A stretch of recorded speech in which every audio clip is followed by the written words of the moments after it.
Oke, hari ini kita akan bahas tentang firman Tuhan, fokus ya, your eyes on Jesus. Karena beberapa minggu yang lalu juga gembala tempat ini Pak Daniel menyampaikan ya, untuk fokus mata kita kepada Tuhan. Kita lihat di dalam Matius 14 ayat 22 dan 32, ini cerita yang mungkin kita sudah banyak dengar, bahkan tahu tentang Yesus berjalan di atas air. Dan Markus menulis, Mark juga menulis, dan Yohanes juga menulis. Tapi dua kitab Mark dan Yohanes itu kurang detail somehow. Ya, nggak ditulis namanya, nggak ditulis siapa. Tapi di Matius itu ditulis, ya, ditulis dengan jelas. Ya, jadi artinya ketika kita bisa melihat di dalam Matius, kita buka firman Tuhan di dalam Matius ayat 14, Matius 14 ayat 22. Ya, karena ketika kita fokus, kita harus tahu dan kita akan belajar sama hari ini. Di dalam ayat 22 dikatakan, sesudah itu Yesus segera memerintahkan murid-muridnya naik ke perahu dan mendahuluinya ke seberang. Sementara itu ia menyuruh orang banyak pulang. Nah, Bapak Ibu Saudara sekalian, di dalam bahasa Inggris itu dikatakan kata made. Jesus made his disciple. Nah, bahasa made itu artinya adalah anankazo. Itu seperti memaksa murid-murid untuk naik perahu. Dan pastinya ini sore ya. Karena kalau baca ayat selanjutnya di atasnya adalah waktu Yesus memberikan makan 5.000 orang. Dan ini waktu itu sore. Tetapi Tuhan bilang pokoknya kamu harus naik dulu, pergi ke seberang. Dan tanpa murid-muridnya berarguing, murid-murid ikut taat aja. Dan seringkali ketika kita mulai taat kepada firman Tuhan, mulai goncangan terjadi. Betul? Badai mulai terjadi. Dan murid-murid gak tahu kalau ada badai, ya, tapi dia tetap taat. Nah, ini pelajaran pertama, karena fokus itu dimulai dari ketaatan. Sekalipun ketaatan itu membawa tribulation, masalah. Dan kita masih belajar bahwa karena our focus is built in the foundation of our obedience. Karena ketaatan. Dan seringkali kita, khususnya kalau yang bukan background lahir Kristen, dulu kita merasa gini, dulu kayaknya aku belum kenal Tuhan, hidup santai-santai aja, gak ada ini, gak ada itu, gak ada itu. Sejak kenal Tuhan, kok jadi tambah berat ya? Ada masalah ya? Padahal tanpa sadar kita itu masuk dalam perahunya Tuhan, ya, tanpa tujuan, yang tujuannya ke seberang, tanpa sadar bahwa Tuhan itu yang menyuruh. Jadi jangan main hardik-hardik aja tentang badai dalam kehidupan kita. Karena apa? Murid-murid tidak melakukan dosa. Coba dilihat. Siapa yang menyuruh? Tuhan. Tuhan yang menyuruh masuk dari perahu. Dan Tuhan juga tahu. Tahu gak Tuhan kira-kira ada badai? Tahu. Tapi Tuhan izinkan itu. Jadi jangan seringkali kalau kita ada badai kehidupan selalu, gue dosa apa ya? Kenapa hubungan aku suami istri atau dengan anak gak baik, keuangan gak baik, ini gak baik. Itu bukan seolah-olah selalu itu karena dosa. Tapi kadang-kadang Tuhan izinkan itu. Murid-murid mengalami. Sekalipun murid-murid belum tahu. Tapi dalam ceritanya nanti akan kita alami. Karena ingat, fokus kita dibangun fondasinya ketika kita percaya. Sekalipun ketaatan kita membawa kita untuk mengalami namanya tribulations. Mengalami badai. Saya gak tahu badai apa yang dalam hidup saudara hari ini akan saudara alami. Tapi mari kita belajar bersama-sama. Dikatakan ayat 24, perahu murid sudah beberapa mil jauhnya. Jauh ya, di tengah-tengah danau itu.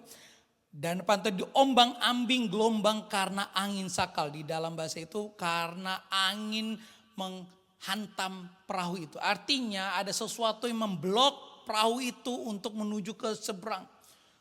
Artinya itu badai. Ada badai. Angin besar, wah gelombang besar. Saudara, murid-murid ini majority orang nelayan. Dan nelayan itu udah biasa mengalami namanya badai, bukan pertama kali. Tapi kali ini badainya berbeda. Ya, badainya tuh membuat waduh mereka agak takut, digoncang-gancing seperti itu. Dan dikatakan kira-kira jam 3 malam datanglah Yesus kepada mereka berjalan di atas air. Nah, firman Tuhan katakan kira-kira jam 3 berarti itu di tengah-tengah lagi goncangan besar. berarti mereka nggak tidur. Karena waktu disuruhnya kan sore jam 6. Jam 6 mungkin mendarat sampai berapa mil. Tiba-tiba jam 7 malam, jam 8. Wah mulai mengoncang. Ya kalau enggak mereka pasca tidur. Kalau tenang-tenang. Tapi murid ini mengalami goncangan dan nggak ada yang tertidur.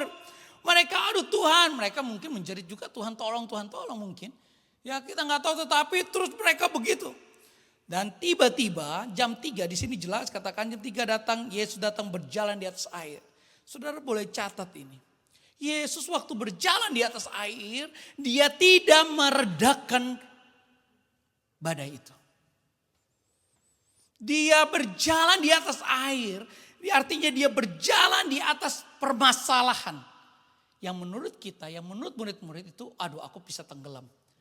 Tapi enggak buat Yesus. Tuhan Yesus hanya menunjukkan. Di atas dari alam. Dia tidak meredakan tuh badai. Justru dia berjalan di dalam badai. Ini suatu yang luar biasa. Ini yang kita harus pegang. Yes. Artinya Tuhan berdaulat atas badai yang ada. Atas badai dalam hidupmu. Seringkali kita ngelihat badainya lebih besar. Tadi pujian itu luar biasa ya. Aku punya Tuhan yang besar. Lagunya kita bisa hafal. Tapi ketika masalah datang. Ketika badai hidup datang dalam hidup kita. Masihkah lagu ini berkuasa? Aku punya Tuhan yang besar. Atau aku punya angin yang besar. Badai yang besar. Sehingga aku gak bisa bergerak. Sehingga aku gak bisa jalan kemana-mana. Karena terlalu besar, pressure kuat. Tapi Yesus, dia berjalan di atas badai. Wow. Saya waktu merenungkan ini, wah Tuhan thank you Lord Jesus. Ya, badai tidak mempengaruhi Tuhan Yesus. Tuhan Yesus jalan santai aja. Tuhan Yesus gak buru-buru, dia santai. Ya, dikatakan, tapi ketika murid-muridnya melihat dia berjalan di atas air, dia ketakutan. Murid-murid takut, dia bilang, oh itu hantu. Dia menjerit ketakutan.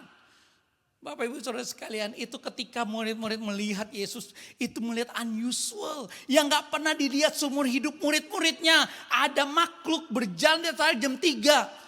Kalau kita jam 3 pagi keluar dari Melbourne, ya misalnya di mana gitu di hutan, ya di Dandenong gitu, tiba-tiba saat lewat yang warna putih, saudara mendekat atau menjauh. Wah itu hantu. Ya kalau di Jakarta berapa kali saya ketemu yang banyak hantu-hantu yang benar-benar itu di bawah pohon gitu. Saya lihat halo, saya nggak bilang halo, tapi ada muncul di situ. Ya saudara benar-benar kalau di sini kan lain ya, tetapi itu orang takut unusual. Yang berjalan di atas air, oh itu hantu, dia menjerit takutan. Artinya murid-murid ini awake. Murid-murid bayangkan ya, badai gini, wah dia awake, sadar.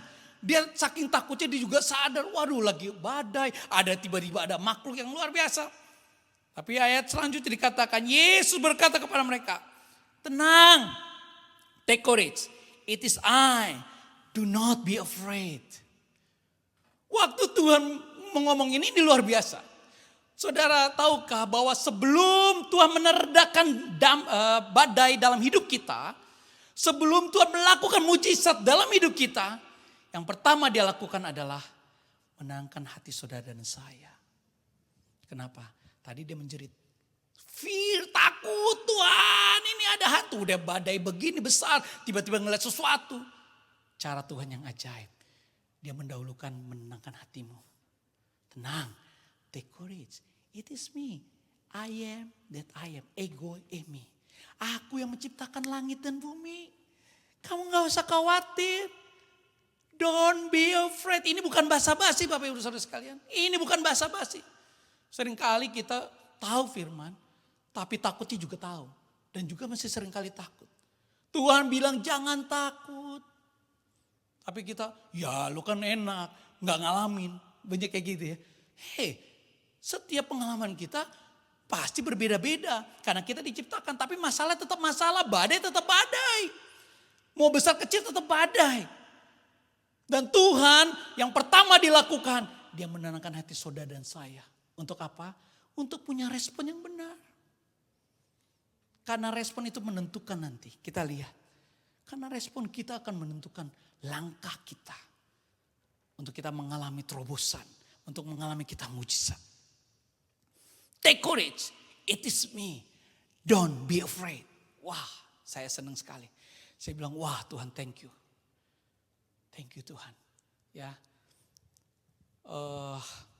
di sini ada beberapa yang ikut mission 2019. Ya, ada yang semuanya aku bawa 8 atau 9. Yang ikut masih ada. Siapa yang ikut waktu itu tahun 2019? Kita naik dari kapal udara, darat sampai laut. Nah, waktu di laut itu karena tim udah dari jam 5 pagi dari sini sampai di Mindoro, Pulau Mindoro, dari Batangas Mindoro itu nyampe jam 4 pagi. Tapi waktu di laut biasanya 2 jam, tiba-tiba itu jadi 3 jam setengah. Kenapa? Karena anginnya wah, saya nggak bisa tidur. Karena saya pikirin ini orang-orang Melbourne ada 8-9 orang. Kalau nggak salah Erika ikut itu waktu itu, ada gak Erika? Ya, mereka tidur pulas. Saya nggak tidur, aduh Tuhan tolonglah. Kalau saya yang oke, maksudnya tenggelam nggak masalah, tapi ini saya bertanggung jawab tuh mereka ini. Mereka ikut mission, semuanya cewek. Waduh, omong ambing anginnya, airnya udah mulai masuk. Saya berdoa, bakar, ada Tuhan tolong Tuhan. Aduh Tuhan, saya mikirin mereka ini. Tapi puji Tuhan sampai di Pulau Mindoro aman. Dan mereka baru bangun, oh udah sampai ya. Naik lagi 2 jam lagi, 2 jam setengah naik namanya jeepney. Ya, wah mereka habis bangun pagi senang-senang itu nyampe di hotel jam 4, jam 7 kita udah mulai melakukan pelayanan. Luar biasa. Dan itu sama, wah badai begitu besar, begitu. Tuhan tolong Tuhan. Ya, benar-benar Tuhan tolong. Ya puji Tuhan. Sampai tidak usah apapun. Dan ini Tuhan berjalan di atas masalah. Catat dan renungkan baik-baik. Tidak ada masalah yang membuat Yesus bisa tenggelam. Justru Tuhan berjalan di atasnya. Kenapa kita mesti takut? Kenapa kita mesti ragu? Ya. Terus ayat selanjutnya. Tetapi lalu, nah ayat 28 nih. Ya, ini next berikutnya, the act of focus faith. Ayat 28 dikatakan ini. Ketika Petrus berseru dan menjawab, dia kata, Tuhan, apabila engkau ini, suruhlah aku datang kepadamu berjalan di atas air. Wow, ini statement yang luar biasa. Kalau Bapak Ibu Saudara sekalian renungkan. Petrus ketika dia mendengar, ini aku, I am that I am. Don't be afraid. Respon pertama Petrus, oke Tuhan. Kalau itu engkau yang berkuasa, suruh aku mendekat kepadamu berjalan di atas air. Coba renungkan, kira-kira ada sesuatu gak yang dalam pikiran kita? Loh, ini mereka bukannya badai masih ada loh. Badai masih begini-begini loh. Ya masih diguncang-gancing dengan badai. Mereka badainya gak minta, tetapi Petrus gak minta untuk meredakan badai. Dia minta justru untuk aku mau datang kepadamu. Kalau itu benar engkau. Artinya firman yang kita dengar, yang selalu kita pelajari itu hidup dalam hati kita. Mengerti dan membaca firman Tuhan itu hal yang berbeda dengan ketika firman itu hidup. Ya, kalau orang bilang itu menjadi sesuatu yang greget. Yes, it is me. Dan ini yang berbeda daripada murid-murid yang lain. Dia tunggu konfirmasi, dia request. Pertama requestnya apa? Kalau itu benar Tuhan, suruh aku datang kepadamu. Dia tidak minta meredakan angin. Tapi dia minta justru aku mendekat kepadamu. Kalau itu benar Tuhan. Request yang pertama, dia beyond dari apa yang dia pikirkan. Badai tidak lagi mengganggu hidupnya. Angin tidak lagi membuat dia takut. Tadi awat di atas selanjutnya mereka pada takut menjerit kepada Tuhan. Tapi Tuhan bilang tenang, oke, sekarang kalau memang itu Tuhan, bawa aku ke sana. Waktu request pertama ini, Petrus punya iman yang luar biasa. Dia bilang, Tuhan, dia mendengar apa jawaban Tuhan. Come. Wah, ini firman yang benar hidup. Ketika dikatakan come, Petrus langsung melangkah. Berapa banyak kita membaca firman Tuhan, kita datang ibadah, kita bergereja, berjemaat. Tapi hidup kita seperti lagu tahun berapa gitu. Masih seperti yang dulu. Jangan salahin kuasa Tuhan gak bekerja. Jangan salahin, itu gereja ini. Semua gereja saya bilang Ya bukan bilang sama, tetapi semua memberitakan firman Tuhan. Tapi nggak ada kuasa kalau saudara nggak menghidupkan firman itu. Tahu dan belajar itu hal yang berbeda ketika firman itu hidup. Petrus dia tahu firman Tuhan. Waktu Yesus bicara general, betul? It is me, don't be afraid. Itu kan kepada murid-murid yang lain, betul? Semuanya mendengar, tapi hanya satu orang yang respon. Responnya yang berbeda. Kalau itu Tuhan, suruh aku datang kepadamu untuk berjalan di atas air. Dan waktu dia nunggu, nah saudara ini yang penting, perlu catat. Ketika kita request dengan Tuhan, tunggu dengar suara Tuhan. Ketika suara Tuhan ngomong come, saudara, that's your supernatural will be leading you. Di bawah kontrol kuasa Roh Kudus. Dan saudara udah gak mikir lagi dengan angin tofan, badai hidup. Udah gak mikir lagi. Kenapa? Yang saudara pikir adalah kuasa supernatural berjalan di atas saudara. Dan saudara jangan tanya saya keluarnya gimana kaki kanan kaki kiri dari perahu atau loncat. Jangan tanya, nanti kita tanya sama-sama di surga sama Petrus. Petrus waktu kamu keluar dari perahu apa? Dia gak tanya, dia langsung keluar dan mulai berjalan kepada Yesus. Haleluya. Saya senang sekali. Petrus gak takut lagi, gak seperti murid-murid yang di dalam perahu. Wah, murid-muridnya firmannya sama. Saudara dengar firman sama, tapi kenapa responnya beda? Yes, karena firman yang kita dengar itu bisa kita hidupi. Dan kita tanya sama Tuhan, Tuhan it is you, let me walk with you. Ajak aku jalan, oke come. Dia lompat, dia gak pikir lagi. Dia berjalan di atas air, saya gak tahu berapa lama, tetapi dia berjalan beberapa menit mungkin atau berapa detik. Keluar dari perahu, artinya Petrus mengalami walk in faith, supernatural. Bahkan semua alam pun gak berani menekan dia. Seharusnya namanya orang tenggelam. Tapi dia di atas badai.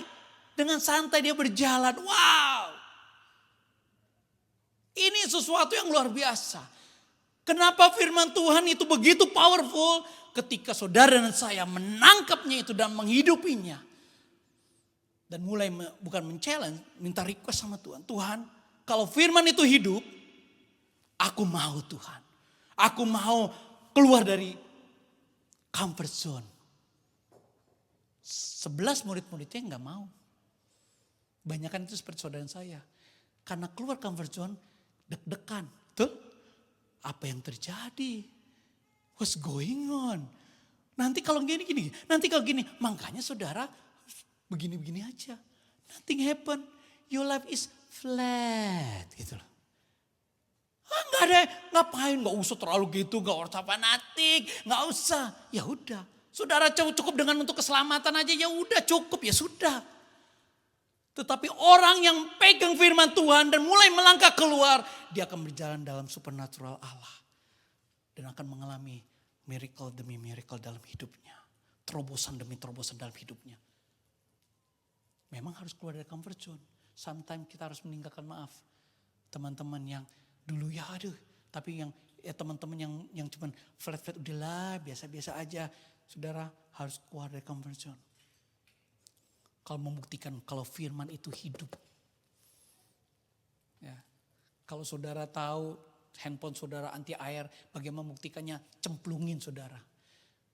Waterproof apa enggak itu buktikan gitu loh. Satu kali saya pernah Samsung berapa, wah saya bawa berenang. Biarin aja, ini baru, ntar pulangin ke Voda kalau enggak rusak. Saya bawa berenang, katanya bisa 30 menit, saya rendam sampai 20 menit bawa renang. Dalam saya rekam-rekam istri saya pakai video, rekam, masuk, hebat. Wah itu bilang, ini terbukti nih. So abis itu diangkat dia dengerin suara lagu, oh masih bunyi. Walaupun airnya prak-prak masih bunyi. Itu waterproof benar-benar. Saudara bilang, oh aku percaya. Banyak bilang, aku percaya Tuhanku. Tapi ketika masalah datang, enggak deh kayaknya. Kayaknya berat deh, aduh susah deh. Mulai step by step mundur. Enggak Tuhan, it's not my portion. Aku biasa-biasa aja Tuhan. Ya udah, jadilah yang seperti murid-murid yang di 11 di perahu. Di comfort zone, pegangan perahu gini-gini. Tidak mengalami terobosan. Petrus mengalami terobosan. Dia berjalan dalam supernatural Allah. Kenapa? Karena dia pegang firman Tuhan. Dia enggak lagi takut. Yang mentara murid-muridnya, yang murid-murid itu semua pada goyang-goyang. Dia berjalan saya dengan santai. Artinya apa? Act of focus of faith. Keluar dari comfort zone. Saudara, apa sih artinya berjalan di atas air? Artinya air itu tidak menarik kita ke dalam. Tetapi kita berjalan di atasnya. Badainya ada. Anginnya ada, begede, gak berubah. Tapi kita di atasnya. Dan gak banyak orang Kristen yang gak kayak gini. Kenapa? Karena gak mau take the risk. Saudara tahu gak, menjadi orang Kristen harus take a risk. Kalau gak bisa take a risk, saudara jangan mengharapkan hidup dalam supernatural Allah. Gak bisa. Saudara kalau mau ngalami mujizat, saudara siap gak seperti Sadrak Mesak Abednego? Dibakar bro, dibakar. Lihat itu. Kayak Daniel. Take a risk. Masukin lubang singa. Singanya tuh bukan kenyang, singanya lapar. Ya, buktinya apa? Ketika orang-orang yang menjatuhkan Daniel belum nyampe tanah langsung disergap, artinya lapar. Tapi Allah melakukan mujizat.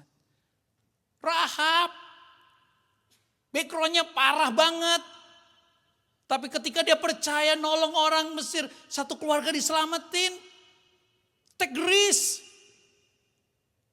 Saudara, jangan main. Biasa-biasa aja. Kalau di sini kalau fanatik nggak ada temannya, ya sudah. Jadilah sesuai dengan yang kau inginkan. Tapi firman Tuhan belajar hari ini. Petrus mengambil take risk. Dia berjalan di atas air. Dan ada 2 manusia di bumi ini yang berjalan di atas air. Pertama Yesus, kedua Petrus. Yang lainnya magic. Ya, yang lainnya cuma pakai tipu-tipu gitu loh ya. Ya saya nggak tahu ya, kan banyak tuh di TV berjalan di atas air. Enggak, yang dicatat dalam Alkitab hanya 2. Petrus dan Yesus. Kenapa muridnya enggak? Muridnya punya respon yang berbeda. Mungkin seperti saudara saya nggak mau keluar dari comfort zone. Aku aman di sini aja. Play safe. Oke, sudah. Ya, saudara akan menikmati kayak gitu. Ya, kalau playing safe ya seperti itu. Tapi selanjutnya kita lihat. Tetapi ini ya. Ini catatan buat kita, ketika kita request, kita harus dengar. Ya doa, Petrus gak main loncat loh, Bapak Ibu Saudara catat ya. Petrus gak main loncat, dia bilang kalau Tuhan itu kamu, suruh aku datang kepada kamu. Dia dengar, dia tunggu konfirmasi. Jangan main gak ada konfirmasi nyemplung, tenggelam, blub langsung udah. Dia enggak, sampai Tuhan Yesus datang, come. Nah ini luar biasa. Ya, contoh untuk keluar dari comfort zone, saya baca bukunya Nick Vujicic. Ya, nah ini. Your life without limit. Satu kali bayangkan, saudara bisa bayangkan lahir tanpa tangan dan kaki. Jadi apa? Dia merunduk, aduh Tuhan kok nasibku begini banget kayak gitu. Tapi satu kali waktu dia dalam doa, ada firman Tuhan yang ngomong dengan lembut. Dia bilang gini, trust me, step out, I have purpose for your life. Wah, firman ini dari perkataan Tuhan membuat dia oke, mulai sekarang aku keluar.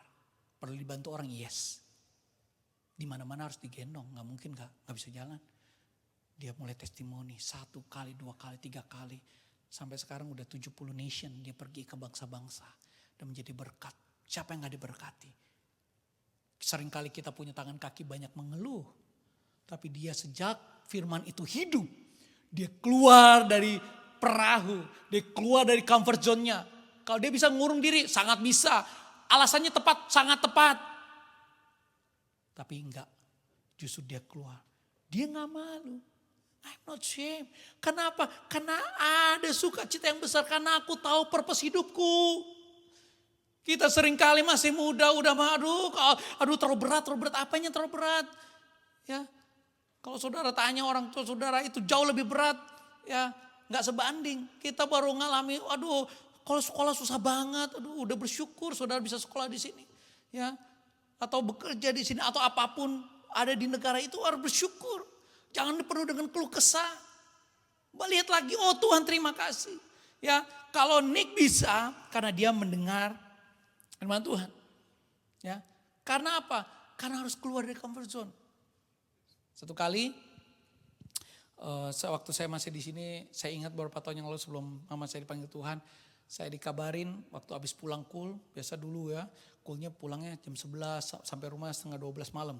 Tiba-tiba ditelepon sama cici saya. Wan, mama, koma. Oh, sekarang enggak, udah 2 hari. Waduh, kenapa baru dikasih tahu? Jadi saya pulang, nyampe malam di harapan kita. Saya tiba-tiba lihat cici kau saya kan anak 8. Ya mereka udah pada kumpul. Saya paling bontot. Terus mereka pada kumpul. Ada yang nangis loh, ada ini. Terus saya bilang aja. Oke, sekarang kalian maunya apa nih? Jangan orang masih hidup. Biasa bikin ribut nih kan. Cici pertama, cici ketiga, koko ini suka ribut tuh. Jadi orang tua kepikiran. Aku bilang, sekarang maunya apa? Jangan ribut terus. Aku bilang, memang aku kan jarang balik ke Indo. Waktu itu jangan ribut terus. Jadi mau apa? Sepakat gak? Mau minta dipanggil Tuhan atau mau hidup? Tak, ituin langsung. Mereka langsung, ya mau hidup, belum mau hidup. Oh hidup. Kalau lagi hidup jangan bikin susah. Aku langsung, iya, berdoa kita gandengan tangan. Kali itu pertama kali dari anak pertama sampai anak ke-8 bergandengan tangan berdoa. Bayangin, biasanya ciong, wah gak mau gini gak mau. Sekarang itu doa, nangis, oke. Udah, saya ingat 8:30 malam, jam 9 malam, saya datang ke ruang ICU. Dan saya bilang, Anda siapa? Saya pastor. Hanya boleh yang masuk adalah 1 kiai, 1 pastor. Kenapa? Karena di ruang ICU itu seperti udah tinggal pelepasan. Ya mau oke didoain, naik besokannya udah selesai, cabut semuanya. Artinya RIP, ya rest in peace, udah. Nah saya nggak bilang anak, karena anak nggak bakal boleh masuk. Tapi saya bilang pendeta, memang saya pastor, saya kan bilang itu. Terus nyanyi, di selang di mana-mana, nggak cuma bunyi dit gitu. Terus saya ingat saya di telinga mama saya tanya, gak keras-keras tapi ku bersyukur Bapa sebab kasih setiamu. Nyanyi bareng setengah jam terus nyembah bahasa roh. Terus tak bisikin mama, ketika mama lihat malaikat Tuhan bercahaya semuanya, ikut mah. Tapi kalau bukan jangan ikut mah, stay aja. Tak bilangin gitu, benar nih. Terus pulang saya tidur, itu Sabtu Minggu saya ibadah, Minggu sore dikabarin. Cici, mama siuman, sadar, oke datang kita. Datang, oh iya masih di ruang ICU kan, lepasin selang satu, terus hari Senin pindahin ke kamar. Pindah ke kamar, mujizat yang terjadi. Waktu ditanya, mama kenal gak? Dari 1 sampai 7, dia gak kenal anaknya. Tapi ketika aku yang ditunjukkan ke-8, oh ini Wawan dari Melbourne, kapan datang Wan? Bayangkan saudara, semuanya gak kenal, semua pada stres, terus tanya lagi, ini satu, mama gak kenal, mereka udah panik, karena habis koma kan, tapi saya juga bingung kenapa saya yang diingat.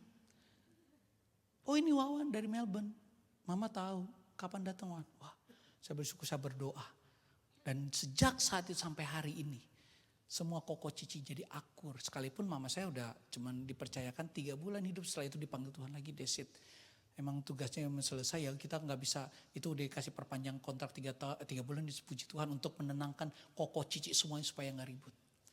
Nah itu keluar dari badai. Aku punya Tuhan yang besar. Dan ayat selanjutnya 30. Nah ini saudara, ketika kita mulai ya mengalihkan pandangan kita daripada Yesus. Petrus bilang gini, tetapi ketika dirasakan tiupan angin, takutlah ia. Ya, di dalam bahasa Inggris dikatakan, but when we saw the wind. Pertanyaan, kita bisa lihat angin enggak? Enggak, tapi kita lihat efek angin. Ingat ya, Petrus waktu berjalan masih dalam badai. Tapi ketika matanya lepas fokus daripada Tuhan, Yesus melihat efek dari angin ini, dia mulai apa?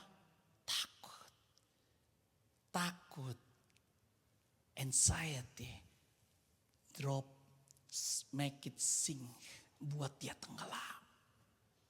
Dan di situ dikatakan ya, yang menariknya, he was afraid and beginning to sink.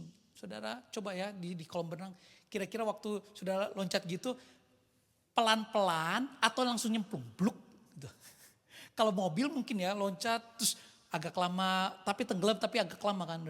Tapi kalau orang tuh jarang. Tapi Tuhan Yesus bilang beginning to sink. Mulai tenggelam. Dan ini sesuatu yang luar biasa. Dia graduate tuh pelan-pelan turun kayak naik lift. Teng, bayangin. Kenapa? Karena Petrus tidak melihat lagi Yesus. Dia melihat efek dari badai itu. Yaitu dia ada di situ. Mulai takut. Nah ini ketakutan inilah yang seringkali membuat kita tenggelam dalam masalah kita. Dan puji Tuhan, Dengan apa yang terjadi saat ini, Petrus nggak langsung berenang. Kira-kira Petrus bisa berenang nggak? Jago, saudara, pasti lebih hebat dari saya. Nanya nelayan, nggak mungkin ada nelayan nggak bisa berenang, nggak mungkin. Ya, dan itu bukan badai pertama buat Petrus. Ini namanya nelayan pasti banyak badai. Tetapi kali itu badai yang berbeda dan dia tidak mengandalkan skillnya. Dia tidak berenang, dia hanya Tuhan tolong. Ini request yang kedua dari Petrus. Beda ya. Yang pertama, firman itu hidup sehingga kalau itu firman Tuhan, itu engkau buat aku melangkah supaya aku berjalan bersamamu. Request yang kedua, dalam ketakutan. Tuhan tolong aku. Lihat, seringkali kita mungkin seperti yang kedua. Dalam ketakutan masalah kita menjerit kepada Tuhan karena overwhelmed dengan masalah, dengan tekanan. Kita lupa dia yang berkuasa, dia yang berdaulat. Dia yang menguasai segalanya. Langit dan bumi tunduk atasnya. Kita lupa. Petrus juga sama. Makanya sebab itu waktu kita memalingkan, ingat mulai tenggelam. Hati-hati. Ya, karena apa? Karena itu sangat signifikan perbedaannya. Ya, angin sama tapi responnya bisa berbeda. Ya, kenapa? Ketika pandangannya dialihkan bukan kepada Yesus. Dia mulai rasakan angin. Aduh tenggelam nih. Aduh tenggelam. Dia mulai start tenggelam. Tapi puji Tuhan, dia langsung, Tuhan tolong aku. Tuhan tolong aku. Dan ini yang membuat Petrus bisa, wow luar biasa.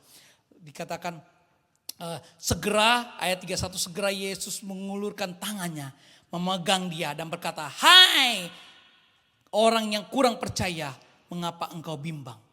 Nah, kalau saudara catat di sini dikatakan dalam bahasa Inggrisnya, engkau a little faith, why you doubt? Kenapa bimbang? Ternyata, Bapak Ibu Saudara sekalian, keraguan dan iman itu punya space yang sama. Ketika Petrus masih di perahu, ketika dia dengar firman Tuhan dan firman itu meneplak dia dan dia mau melangkah, imannya naik. Dia gak ragu terhadap angin lagi. Karena apa? Karena dia keluar. Lihat, supernatural akan dialami ketika dia berjalan by faith. Tapi ketika pandangannya dia ubahkan sama dia sendiri, ngelihat angin, yang ada apa? Faith-nya turun. Kebimbangannya naik. Semakin tinggi kebimbangan, semakin dalam engkau jatuh dalam badaimu sendiri. That's it. Punya space yang sama. Punya space yang sama dalam hati kita. Dari perahu, dia punya iman luar biasa. Dia gak mikirin itu badai. Dia hanya fokus, yes kalau itu benar Tuhan, tolong aku ya ke sana. Datang, jalan. Tak, jalan. Tapi ketika dia mulai, anginnya gede juga nih. Mulai start sinking. Langsung Tuhan tolong aku. Kalau enggak mati tenggelam aku. Tuhan angkat. Nah Tuhan bilang, kenapa kamu punya iman kecil? Kenapa masih ragu? Bukankah itu saudara dan saya? Seringkali kita mau equal antara faith dengan keraguan. Supaya apa? Supaya biasa aja seimbang. No. Kalau engkau mau berjalan dalam supernatural Allah, faith ini harus naik. Jangan lihat badainya, tapi lihat Yesus. Fokus kepada Yesus. Ketika engkau lihat fokus kepada Yesus, kau akan berjalan di atas masalahmu.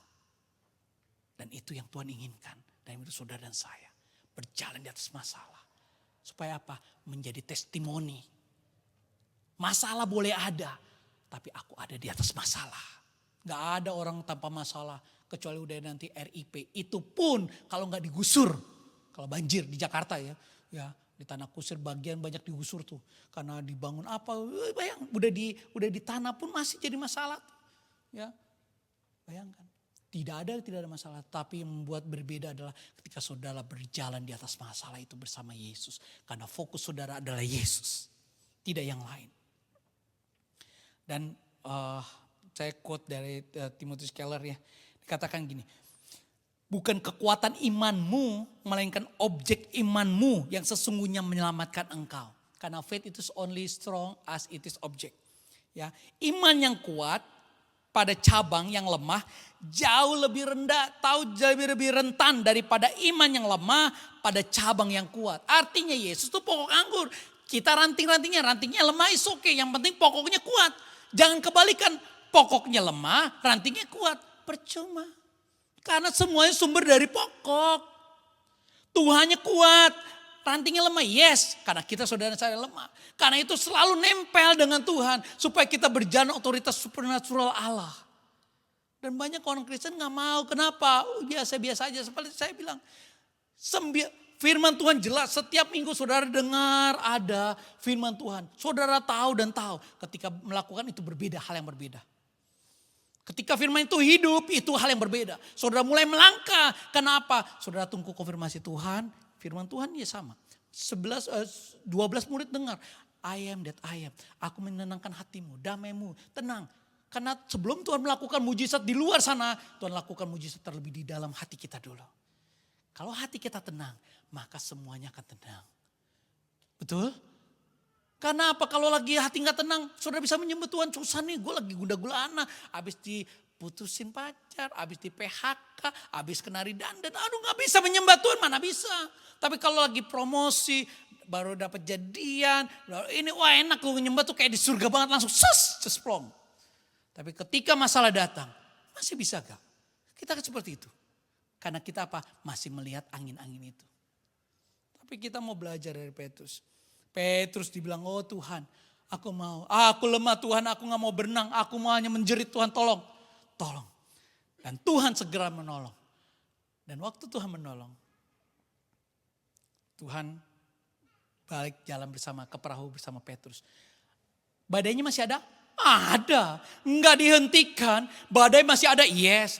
Tapi Petrus mulai berjalan lagi bersama Yesus di atas badai. Ketika kita berseru kepada Tuhan, Tuhan tolong. Dan saya senang sekali kenapa ditolong dulu baru di rebuke. Itu Tuhan kita. Ya, kalau kita ya mungkin ya kalau mulai tenggelam, ya anak lagi tenggelam gitu, misalnya siapapun tenggelam, makanya gue udah bilang itu kan gak boleh, lu harus kayak gini, mulai pelan-pelan. Iya tapi tolong, gak bisa, kamu harus gini. Lama-lama blok-blok hilang udah. Terlambat kita tolong. Karena kita ngomong, tapi Tuhan enggak, angkat dulu, selamat dulu, baru kamu ya imanmu kecil, that's fine, enggak apa-apa. Ya, itu Tuhan kita enggak ada di tempat lain, apalagi cari toko lain enggak ada. Ya, dia pasti marah-marah, kamu sih berdosa, kamu gini, udah tenggelam dulu kita hilang bablas anginnya, udah. Tapi Tuhan enggak, Tuhan tolong dulu, makanya dikatakan, ya, grace. Reaching hand, artinya kasih karunia terlebih dahulu, baru kita ditegur. Bukan Roma katakan, ketika engkau masih bergelimpangan dosa, aku sudah menebus engkau, aku sudah menguduskan engkau, aku sudah menyucikan engkau. Bayangkan, ya itu Tuhan kita, dia tolong dulu daripada rebuke. Ya, boleh usher panggilin musik nanti di depan mereka itu, ya dan yang kedua, ingat, iman dan keraguan itu dalam satu space. Tergantung saudara. Rasanya sulit, enggak sulit. Enggak sulit. Kalau saudara mau melangkah dalam supernatural Allah. Saudara akan melangkah dan saudara akan lihat. Wow, yes, aku belum pernah ngalamin. Yes, take the risk. Take the risk. Dan saudara akan menikmati. Dan waktu lalu mereka naik ke perahu, ayat 32, dan angin pun redalah. Ini tidak sama dengan Markus yang 4. Markus 4 bilang waktu itu angin tofan gak datang, Yesus lagi tidur di perahu. Yesus mengharik, angin tenanglah. Tapi yang kedua ini, enggak. Kenapa? Dia hanya naik perahu bersama Petrus, tiba-tiba angin, gak perlu lagi tengkang-tengking, gak perlu lagi hardik-hardik. Semua taat. Dia naik dengan otoritas Allah. Seringkali kita merasa, oh itu kan dalam firman Tuhan, makanya gak bisa hidup dalam hidup kita. Karena kita gak percaya. Serius. Kita bilang, oh aku percaya. Seberapa besar engkau percaya sampai engkau bisa melangkah dengan iman. Gak banyak. Gak banyak anak-anak Tuhan yang mengalami supernatural dalam hidup kita. Walk by walk seperti itu, gak banyak. Kenapa? Karena kita takut. Ini kita bukan gambling, bukan. Tapi kita tahu siapa yang menyuruh mereka naik? Yesus. Siapa yang menolong mereka? Yesus. Bahkan yang menenangkan hati mereka? Yesus. Ego emi, I am that I am. Aku yang menyertai. Aku tahu kesusahanmu. Apakah Tuhan gak tahu? Tuhan tahu. Sebelum kau katakan juga Tuhan tahu. Tuhan ada di hati kita. Tuhan selalu bersama kita. Immanuel, Allah berserta kita, gak pernah tinggalin kita. Tapi yang sering kali kita lakukan, kita hilang fokus kepada Dia. Kita hanya memandang semua lingkungan kita. Dan itu membuat distract kita. Ya, lawan dari fokus adalah distraction. Ya, adalah yang di sekeliling kita. Yang kita bisa lihat dengan mata. Oh, badai datang. Oh, angin besar. Oh, gini susah Tuhan, susah Tuhan. Yang kita bisa lihat kan gitu. Tapi Petrus enggak. Kalau itu Tuhan, aku di tengah masalah. Suruh aku melangkah keluar dari comfort zone. Dan aku akan melangkah. Dan aku mengalami mujizat. Supernatural hidup kita. Dan waktu, saya undang imam musik boleh naik. Dan ayat terakhir katakan, dan orang yang ada di perahu. Ini ingat ya. Ketika orang yang di perahu itu, dikatakan, lalu menyembah Dia.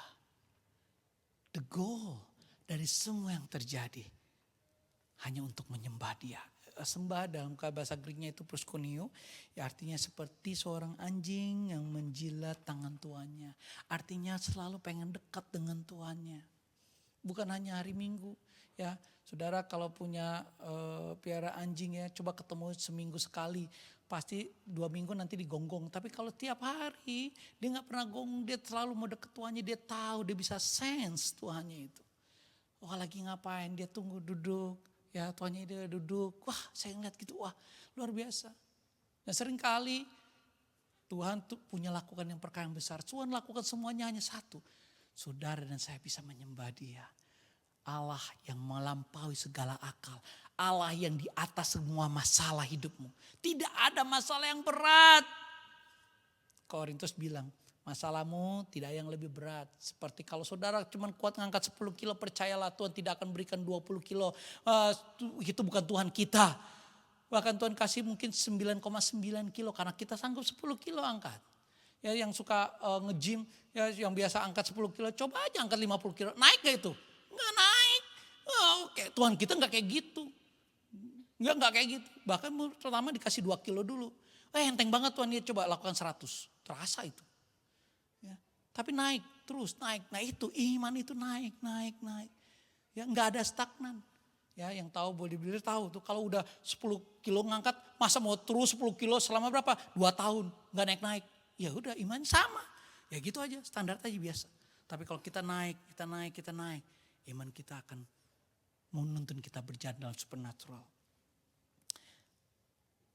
Conclusion dan application. Ya. Saya akan bacakan. Start in obedience, mulailah dengan ketaatan. Karena ketaatan ini sulit. Ya, untuk taat ini, untuk fokus kita harus mulailah dengan ketaatan. Anda tidak bisa fokus kepada Yesus yang tidak Anda taati. Kenapa? Tuhan bilang suruh naik perahu, dia taat, dia naik perahu.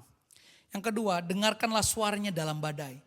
Penuhi pikiran Anda dengan firman Tuhan sehingga Anda dapat mengenali aku adalah aku di tengah kebiasaan ketakutan saudara. Jadi suara ketakutan itu tidak mempengaruhi saudara. Tetapi suara Tuhan lebih besar, lebih jelas. Kenapa? Karena saudara intim dengan Tuhan. That's it. That's the key. Saudara gak intim, saudara dengar noisy yang lain. Makanya di headphone sekarang ada noise cancelling gitu ya. Jadi gak dengar suara yang lain. Kenapa? Ada di cancel semuanya seperti itu.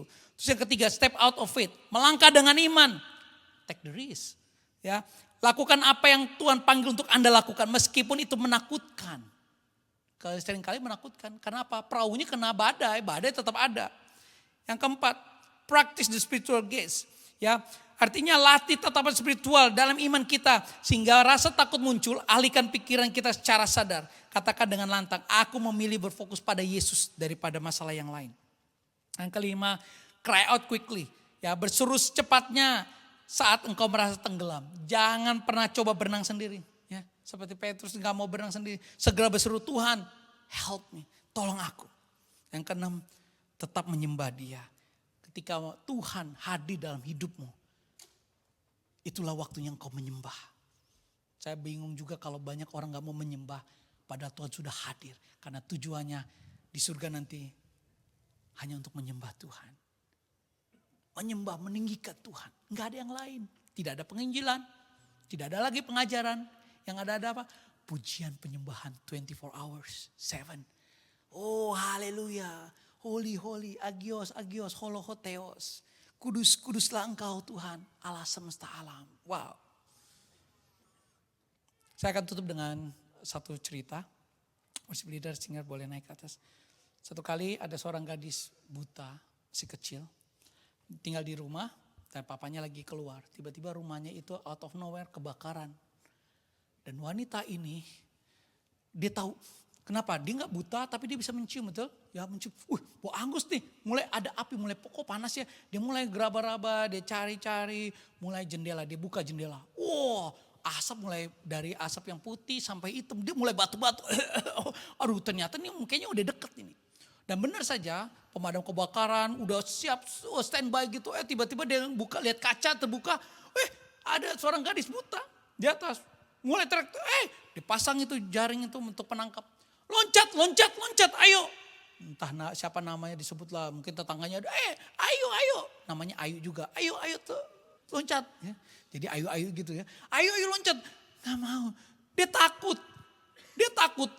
Tapi di tengah ketakutan itu asap itu makin lemes kan. Kalau saudara tahu itu asap itu mulai batu-batu lemes. Wah udah menjerit-jerit mereka, ayo loncat di tengah aja. Ada penjaga, ada yang jaring segala macam apapun. Dia gak mau loncat. Tiba-tiba ada kerumunan, teriaklah. Ayu, this is your dad. Jump, I can hold your hand. I stretch my hand to hold you. Ketika dia dengar suara bapaknya, tidak pikir panjang, dia loncat. Pak, yang nangkap bukan bapaknya tentunya, jaring itu. Kenapa dia loncat? Karena dia tahu bapaknya yang panggil dia. Saudara dan saya siang hari ini, ketika engkau dipanggil, do you trust me? Do you believe me? Do you obey me? Mau gak kita loncat? Mau gak take risk? Seringkali kita gak mau Tuhan. Terlalu berat. Gue ikut Tuhan mau yang biasa-biasa aja. Saudara kalau saudara mau biasa-biasa aja. Jangan harapkan ada hidup supernatural dalam hidup saudara. Saudara kayak gitu aja. Nothing happen. Ya biasa aja. Gimana? Oh tapi kalau saudara yang benar-benar mau take a risk. From glory to glory. Tuhan ajaib. Out of nowhere aku bisa begini, diangkat seperti ini, diangkat seperti ini, diangkat seperti ini. Ini bukan aku. Tapi saudara makin di atas, pastikan hatimu tetap di bawah. Hanya nama Tuhan ditinggikan. Maukah saudara loncat? Karena saudara mau percaya, keluar dari comfort zone. Dan Allah akan menyertai engkau sampai kesudahan zaman. Allah rindu untuk melakukan miracle demi miracle dalam hidup saudara dan saya. Tapi seringkali kita membatasi, aku gak mau Tuhan. Aku cukup di boat aja. Toh nanti juga kamu naik ke boat, kok aku juga selamat. That's fun, it's your choice. Tapi orang-orang yang mau take a risk, dia akan mengalami terobosan demi terobosan. Dan saudara akan lihat, mujizat demi mujizat dia akan alami. Haleluya. Saya gak tahu kondisi saudara hari ini. Tapi kalau saudara itu orangnya, respon firman Tuhan. Hidupi firman Tuhan. Tunggu Tuhan ngomong. Ketika Tuhan ngomong, now my son, my daughter. Loncat. Percaya. Tuhan akan lakukan mujizat yang besar.